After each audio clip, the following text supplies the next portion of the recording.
Sí, Señor. Juan 15 dice: yo soy la vid verdadera y mi Padre es el labrador. Todo pámpano que en mí no lleva fruto lo quitará, y todo aquel que lleva fruto lo limpiará para que lleve más fruto. Ya vosotros estáis limpios por la palabra que os he hablado. Permaneced en mí y yo en vosotros. Como el pámpano no puede llevar fruto por sí mismo si no permanece en la vid, así tampoco vosotros si no permanecéis en mí.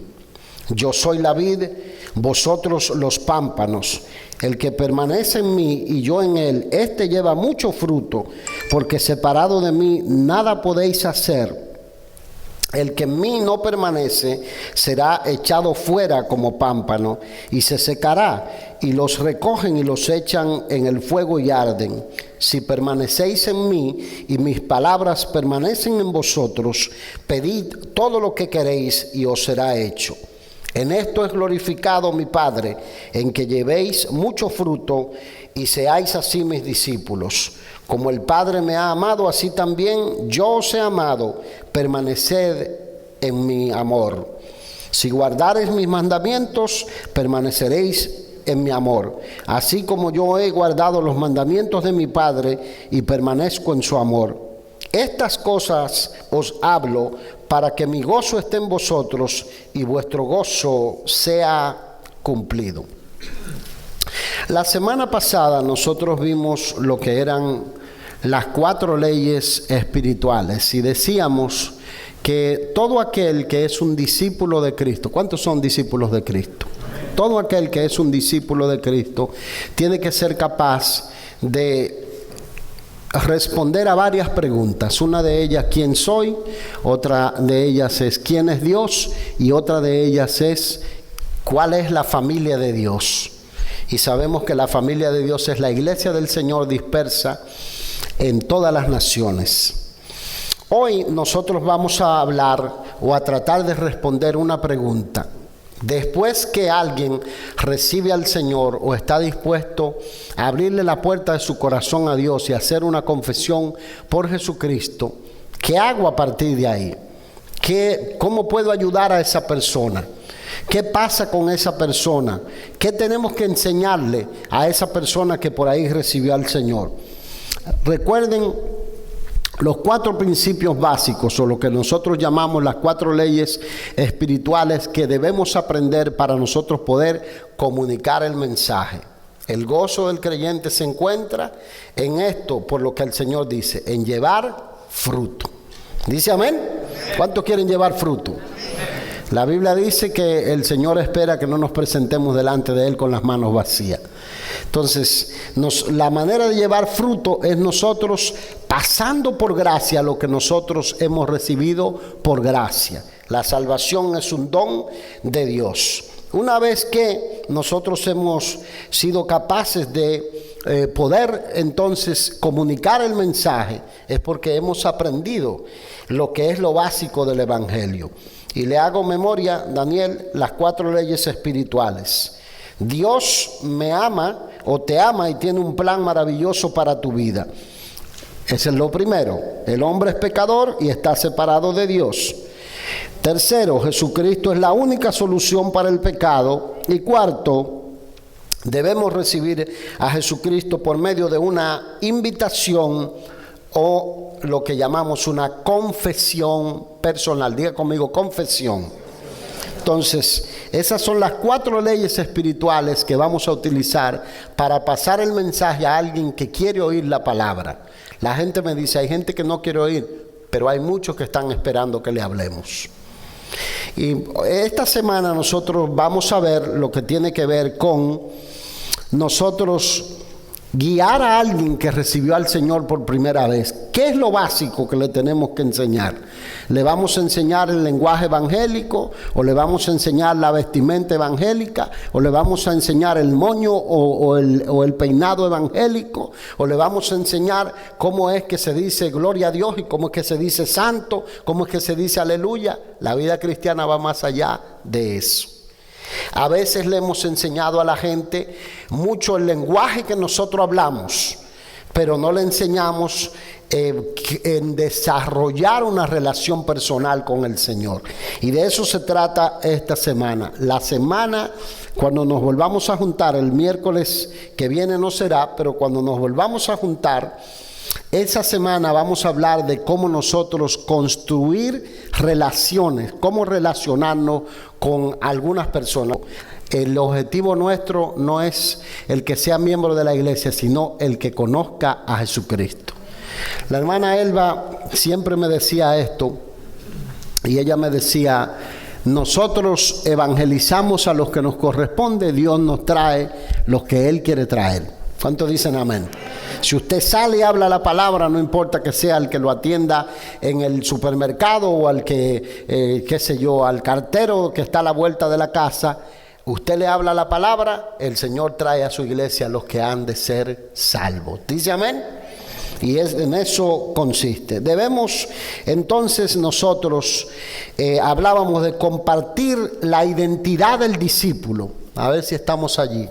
La identidad del discípulo. Por medio de, número uno, el ejemplo.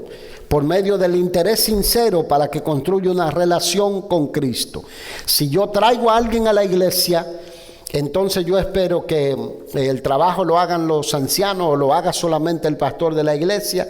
Esa persona probablemente no va a perseverar en los caminos del Señor. Pero si yo lo traigo, yo le doy seguimiento. ¿Dice amén? Si usted lo trae, usted le da seguimiento. Porque a usted le interesa no solamente que sea parte o miembro de la iglesia, sino que también esa persona pueda crecer hasta tener una relación profunda con el Espíritu Santo o con Jesucristo.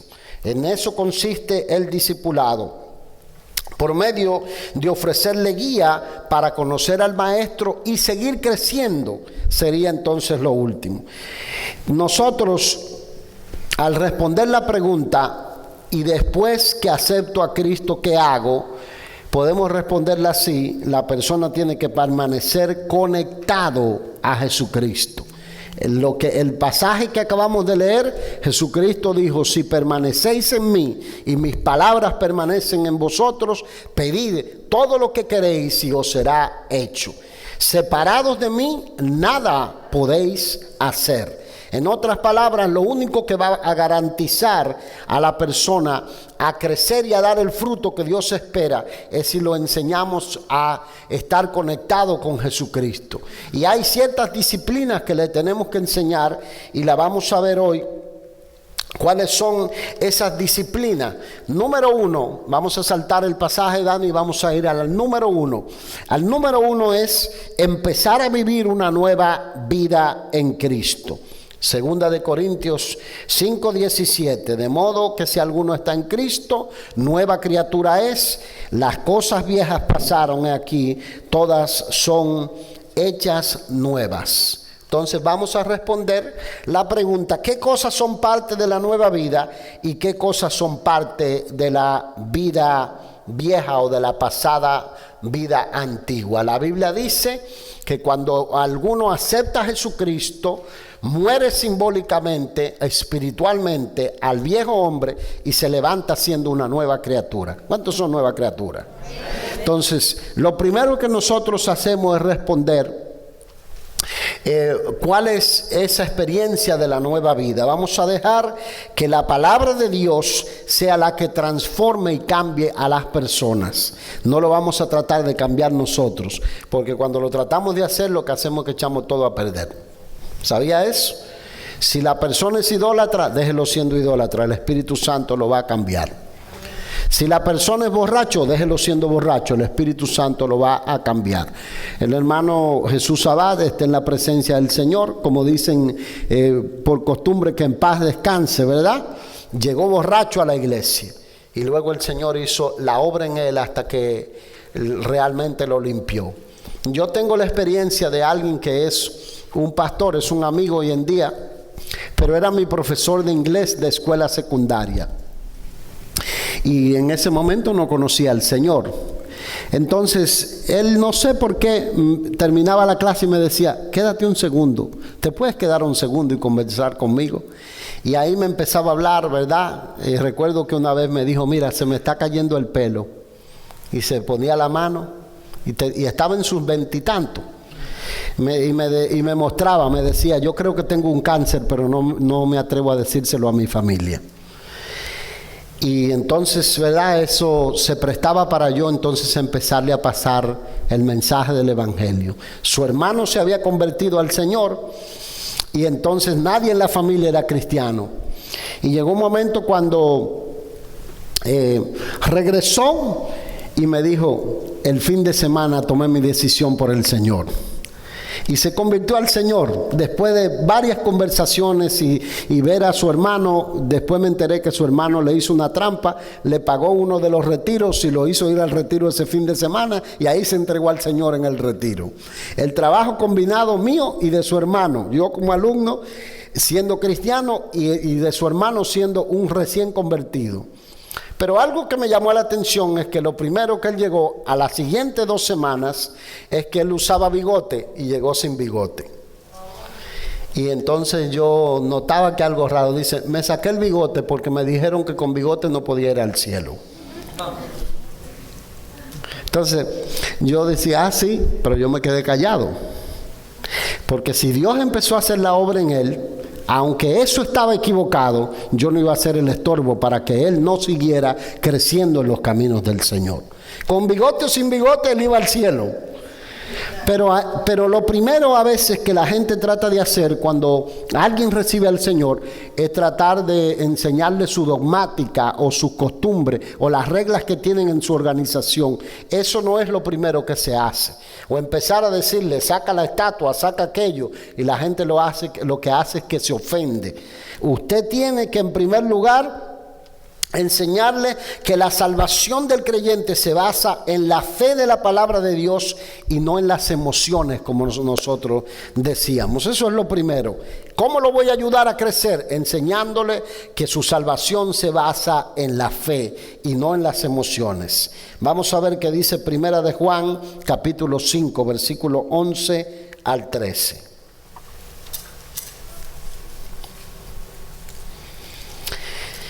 Dice, y este es el testimonio que Dios nos ha dado, vida eterna, y esta vida está ¿en quién está?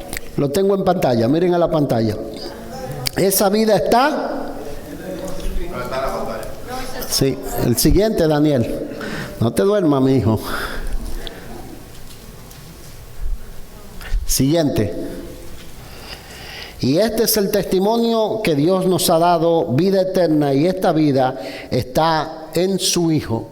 No, estás pasándome otra presentación que no es, pero no importa, yo tengo los pasajes aquí puestos. Vuelve atrás y vaya a Primera de Juan 5, versículo 11 al 12, porque tengo hasta el 12 aquí. Sí. 5, 11 y 12. Sí. Ahora sí, me estás pasando el que es. Y este es el testimonio que Dios nos ha dado, vida eterna, y esta vida está en. Y el que tiene al Hijo, ¿qué tiene? Y el que no tiene al Hijo de Dios no tiene. Entonces, la salvación no consiste en una emoción o un escalofrío o que te dieron un corrientazo cuando oraron por ti o que sentiste una emoción fuerte. Está basado en que tú confesaste a Jesucristo como tu único y suficiente Salvador. ¿Dice amén? Eso es lo primero que se hace con un nuevo creyente. Enseñarle que la seguridad de su salvación no consiste en las obras, no consiste en el pasado que él tenga, no consiste en algo que él pueda hacer en el futuro. Está basado en la obra de Cristo en el Calvario. Él murió por ti y hay seguridad de que cuando tú pones la fe en Cristo, hay vida eterna en Cristo Jesús. Tu nombre ha sido puesto en el libro de la vida. Siguiente o tercero, entonces lo vamos a motivar a que empiece a crecer en su relación personal con Jesucristo. ¿Cómo se logra eso? Se logra en conversación con Dios, en oración diariamente. Vamos a ir a lo que dice aquí, Juan 15, 7, dice, si permanecéis en mí y mis palabras permanecen en vosotros, pedid todo lo que queréis y os será, que dice, pide algunas cosas y algunas cosas te serán, ¿cómo dice? Dice, pedid todo lo que queréis y os será hecho. Es lo que nosotros llamamos la seguridad de la oración contestada. Vamos a enseñarlo a orar, vamos a enseñarlo a estar en comunión con el Señor. Y si alguien abre el corazón o abre la puerta, nosotros lo que vamos a hacer es que le vamos a decir todo lo que tú pidas a Dios conforme a su voluntad perfecta, que esté alineado a su voluntad perfecta, Dios te lo va a responder y lo vamos a enseñar a orar. La Biblia dice que el Señor enseñó a sus discípulos ¿a qué? A orar. ¿Cómo lo enseñó a orar? Le dio el modelo de la oración del Padre Nuestro, pero primero que todo les mostró por el ejemplo de la oración. Si usted trata de discipular a alguien y usted es esos creyentes que va a orar y no sabe cómo hablar con el Padre, usted no le va a enseñar a otros a orar, ¿verdad que sí? Entonces tenemos que aprender nosotros a cómo nosotros comunicarnos con el Padre, cómo hablarle, cómo expresarle las necesidades que tenemos. Y la oración es una conversación abierta de corazón en la que uno se acerca a Dios y le expresa cuán bueno es Él, le expresa lo maravilloso que es y entonces le expresa con libertad las necesidades que tiene. En siguiente, uno recurre, cuando uno empieza a crecer con Cristo, conversa con Dios y en segundo lugar recurre a la Biblia estudiándola diariamente. ¿Cuándo uno debe estudiar la Biblia? Una vez a la semana, ¿no? ¿Verdad que sí? Una vez al mes. Diariamente, todos los días, uno tiene que abrir la palabra para ver qué Dios me va a decir. Vemos en Hechos 17:11, dice, y estos, está hablando de los creyentes. Siempre tengo problema de cómo se pronuncia esto. ¿Cómo se dice? ¿Berea o Berea? ¿Cómo es? Los creyentes de Berea, dice, y estos eran más nobles que los que estaban en Tesalónica, pues recibieron la palabra con toda, ¿qué? Solicitud. ¿Qué significa la palabra solicitud? ¿Qué dice? Solicitud es ser diligente, es tener ánimo presto, es tener interés. Diga conmigo interés. Estoy asegurándome que usted no se duerma. Escudriñando cada día las Escrituras para ver si estas cosas eran así. ¿Es verdad que Dios contesta la oración? Vamos a ver dónde lo dice en la Biblia. ¿Es verdad que se puede ser victorioso en la vida espiritual? ¿Es verdad que Dios tiene un plan maravilloso para mi vida? Vamos a ver en la palabra de Dios. Entonces, ¿cómo lo vamos a ver? Le vamos a enseñar a ir a la palabra de Dios todos los días como los creyentes de... ¿Cómo se llama? Enséñenme a pronunciarlo. ¿Cómo se llama? Que yo no sé cómo se pronuncia. Entonces, lo siguiente es insistir en que la persona tiene que confiar a Dios cada aspecto de su vida. Cada aspecto de su vida. Confíale a Dios tu familia, confíale a Dios tu matrimonio, confíale a Dios el negocio, el empleo, la puerta de trabajo, confíale a Dios las necesidades de salud que tiene o los problemas que tiene. Enseñarlo a orar. Ven que es simple orar. Simplemente agarrar un cuadernito, mire, y confiarle al Señor. Primera de Pedro 5:7, echando toda vuestra ansiedad sobre Él, porque Él tiene que cuidado de vosotros. Entonces eso se llama una promesa. Y lo que hacemos en la Biblia, abrimos la palabra del Señor y vamos llenando el corazón de promesas. Y la palabra de Dios, ¿sabe lo que es? La palabra de Dios se describe como un agua limpia. Y esa agua limpia lo que hace es que empieza a purificar la vida. Si es una persona negativa, la palabra de Dios lo llena de fe, no de mente positiva, porque algunos, ¿verdad?, tienen mucha mente positiva, pero la tienen llena de los pensamientos de Douglas MacDonald. Y así no es la cosa. Cuando llega el diablo y te ataca y el diablo te quiere oprimir y te llega la opresión espiritual, tú no vas a decir, primero Donald McDouglas tanto y tanto. Usted tiene que atacarlo con la palabra. ¿Dice amén? Y la palabra lo que hace es que empieza a limpiar la vida, a sacar eso sucio de nuestro corazón, los malos pensamientos, a traer, ¿verdad?, la presencia del Espíritu Santo de Dios a la vida. Y como creemos que la palabra de Dios tiene ¿qué? Poder. Entonces la palabra de Dios va a ir haciendo el trabajo en la vida de ese nuevo creyente. Entonces, ¿qué lo vamos a motivar? El siguiente, lo que es el siguiente escalón de crecer en Cristo, ser lleno del Espíritu de Cristo.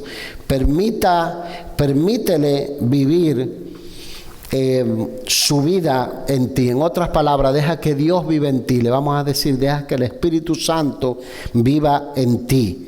Vamos a ver qué dice Gálatas 5, 16 al 17. Dice, digo pues, andad en el Espíritu y no satisfagáis los deseos de la carne, porque el deseo de la carne es contra el Espíritu y el del Espíritu es contra la carne, y estos se oponen entre sí para que ustedes no hagan lo que quieren.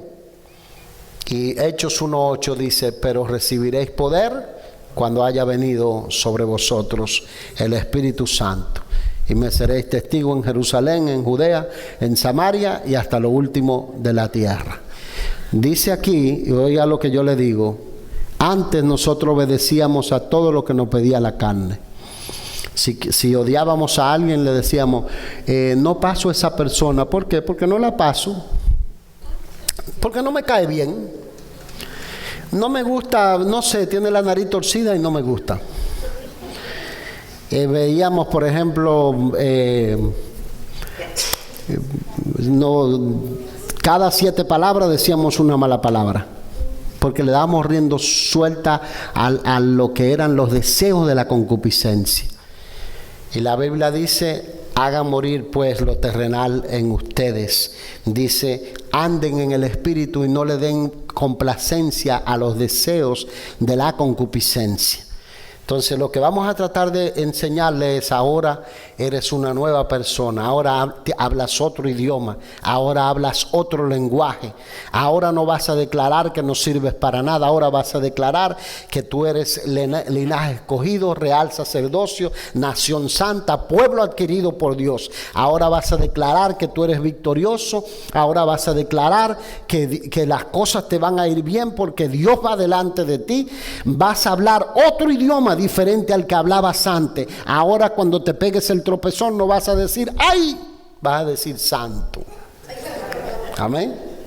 Entonces le vamos a enseñar eso, y usted verá que hoy en día esto se quiere diluir, y algunos creyentes dicen, no, tenemos que dejarlo que sean como son. No, tenemos que enseñar a alguien que estamos instruyendo, ahora tú eres diferente. Antes, si íbamos manejando, ¿verdad?, nos ponían la bocina, las luces en alto, y cuando nos cruzaba por el lado, entonces nosotros se las poníamos más alta.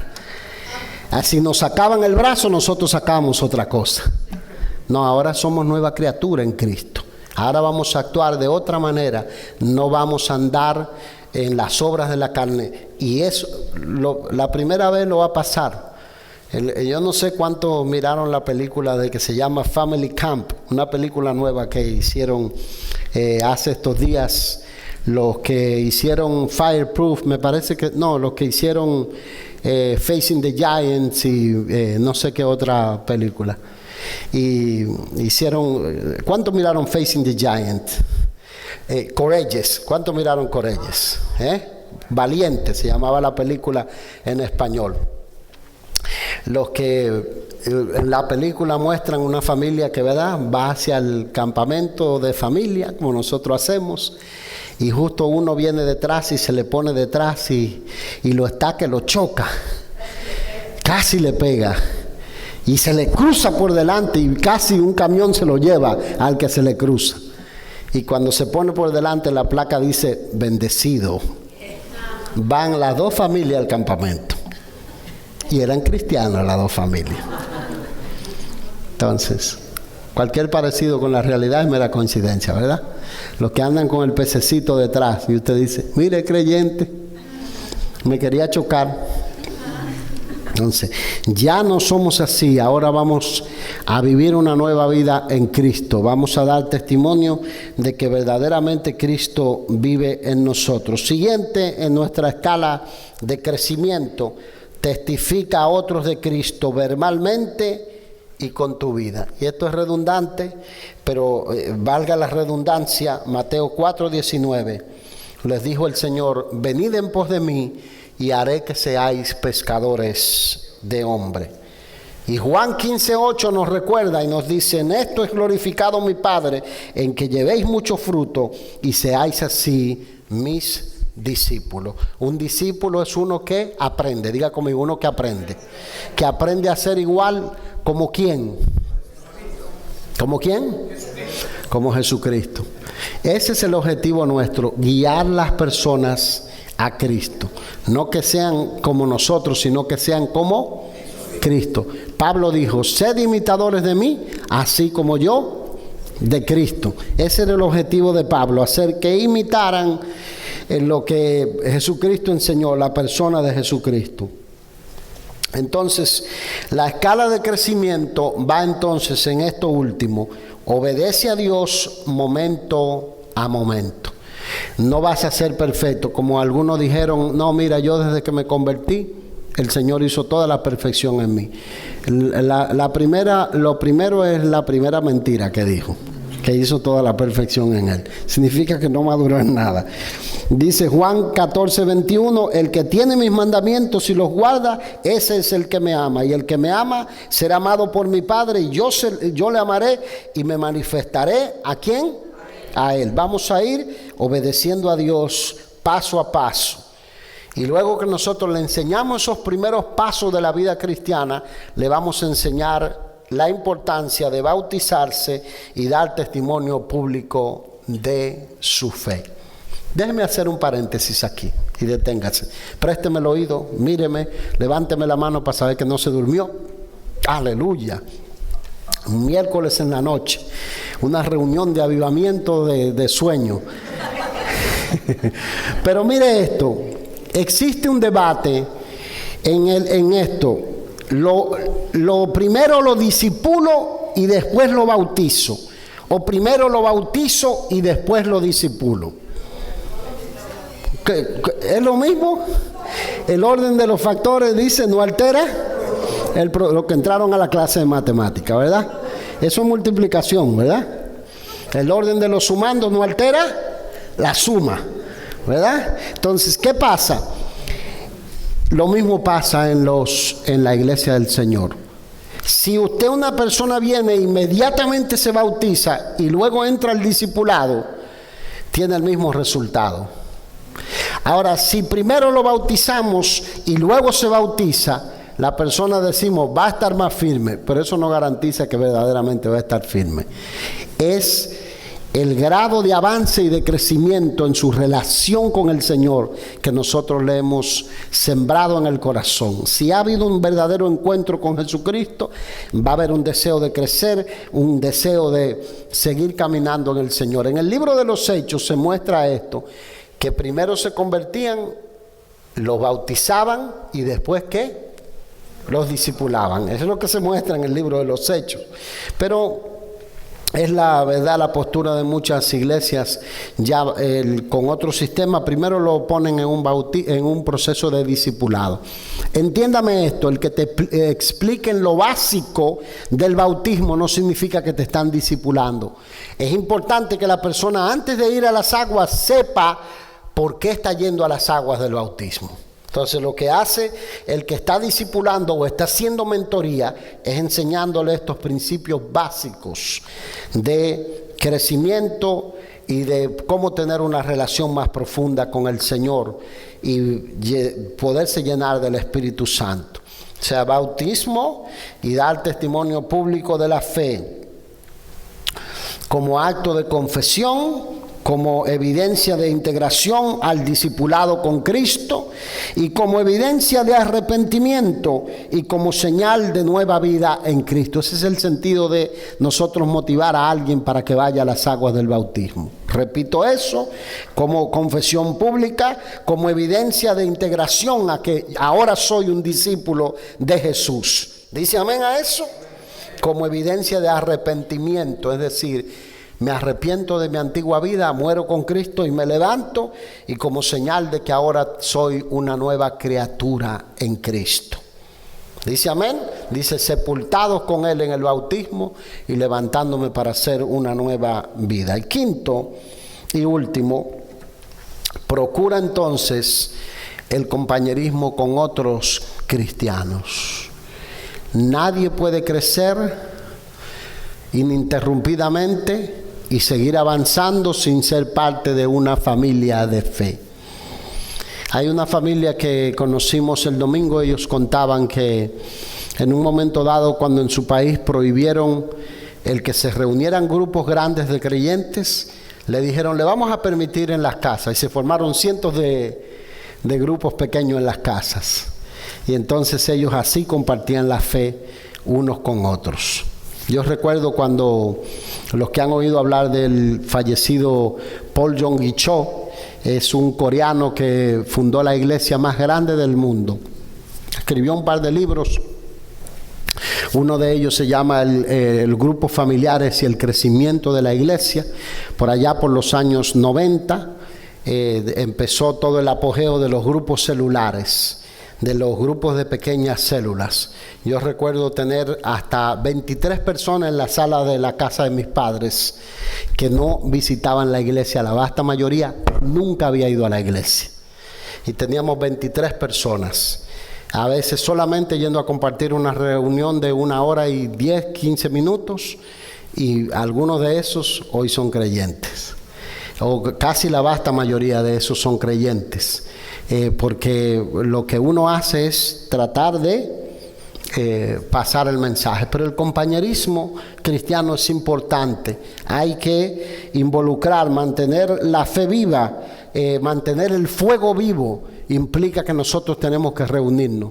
El libro de los Hechos de los Apóstoles nos habla a nosotros y nos dice que los que se convertían eran de un corazón y un alma y tenían todas las cosas en común y partían el pan en las casas y compartían lo que era el crecimiento de la iglesia y el avance de la obra del Señor en esos días. Y hay un pasaje que es el pasaje clave de Hebreos 10:25 que dice, no dejando de congregarnos como algunos tienen por costumbre, tanto más cuando vean que la venida del Señor está cerca. Nunca antes ese pasaje se aplicó más a nosotros que en cualquier otra época, que en esta época donde vivimos. ¿Dice amén?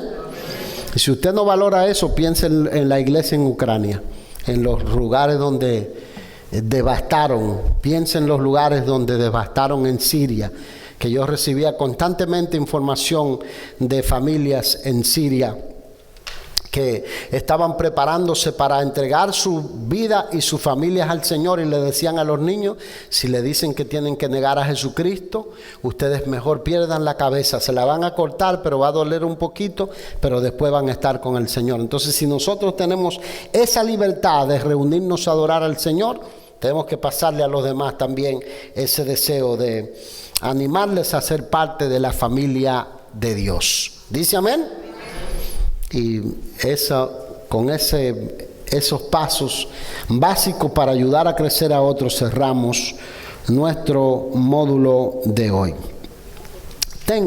Ahora présteme el oído, póngase de pie para que se relaje y no se duerma.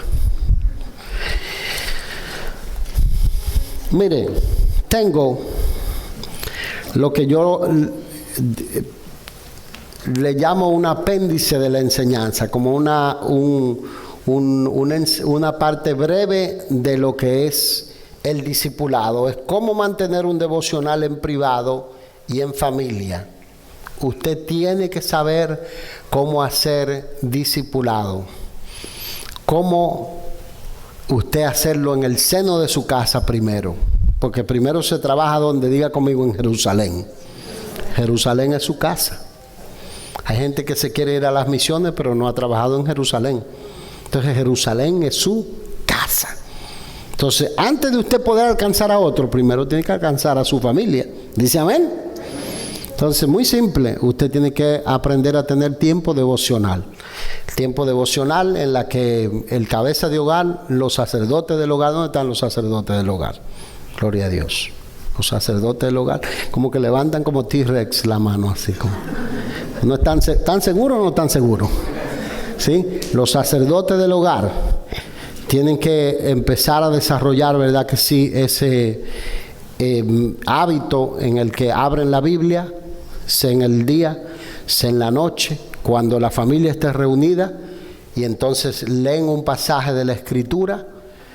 Empiece con el Evangelio de Juan, empiece con los Evangelios, libro de los Hechos, lea pasaje en los Salmos, lea algún proverbio, algo que se aplique. Y me enseñaron 3 cosas, preste el oído a esto, me enseñaron 3 cosas. ¿Qué dice este pasaje sobre Dios? ¿Qué dice este pasaje sobre mi vida y sobre la vida de otras personas? Y tercero, ¿cómo puedo aplicar este pasaje a la realidad que estoy viviendo o a la realidad de otras personas? ¿Qué dice de Dios? ¿Qué dice de mí? ¿Qué dice de otras personas? ¿Y cómo puedo aplicarlo? Y constantemente, cuando usted abre un pasaje de la Escritura, usted tiene que preguntarse, ¿qué es lo que Dios nos está hablando? Y yo tengo toda una lista de cosas aquí, de detalles, de preguntas interrogatorias que uno dice, ¿de qué me está hablando? ¿Hay pecados ocultos en mi vida que no he confesado? ¿Hay cosas que tengo que cambiarlas? Y todo eso uno lo utiliza primero en uno y después entonces puede enseñarlo a otros que quieren crecer y quieren aprender del Señor. El Señor dijo, les he puesto para que vayáis y llevéis mucho fruto y que vuestro fruto que haga, dice, permanezca. Entonces, si usted agarra y trae a alguien a la iglesia y dice, bueno, yo lo traje, usted tiene que darle seguimiento. No porque, bueno, imagínese una iglesia en crecimiento y si yo salgo todos los días a visitar a todos los hermanos de la iglesia, ¿qué hago?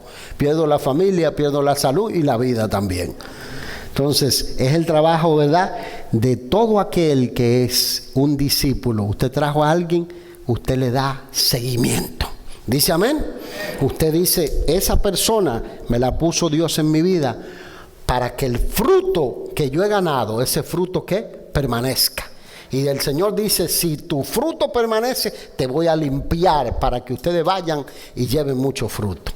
Y primero, ¿cómo empieza la poda? La limpieza en nuestra vida personal, la limpieza en nuestra vida personal, para que vayamos creciendo y ese crecimiento se refleje en ser discípulo, y ese discípulo que se vuelve en un discipulador, que entonces enseña a otros a cómo tener la misma relación que él tiene con el Padre. ¿Dice amén?